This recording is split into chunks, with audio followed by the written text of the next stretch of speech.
E ftuar në një emision, ka qenë halla e këngëtarit të ndjesh Pat Kasapi, ku ka folur për herë të parë pas humbjes së tij. Ajo ndau me publikun kujtimet e saj për karrierën e shkëlqyer të nipit, për pasionin dhe suksesin që ai arriti në skenën shqiptare. Ajo shprehu me dhimbje të thellë se Shpati kishte kërkuar bashkëpunim dhe mbështetje nga kolegët e tij kohët e fundit të karrierës, por kjo gjë nuk ndodhi kurrë. Ne kemi të gjithë dhimbje, nuk po flas për nënën e Shpatit. Ishte një njeri me virtyte, nuk xhelozoi asnjëri. Ajo që më dhe më shumë është se Shpati kërkoi bashkëpunime dhe ndoshta as mesazhet nuk e kanë lexuar. Sot po bën gjurmë, kjo është krenari.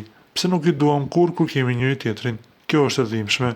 Nuk e di se si do të jetë rruga në vazhdim. U shpreh mes të tjerash halla e Pat Kasapit.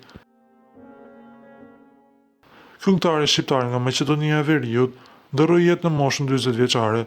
Sipas mendjave, këngëtari ka pasur arrest kardiak, teksa ndodhe në Itali me ish bashortën dhe djalin e tij të vogël për një kontroll mjekësor për këtë të fundit.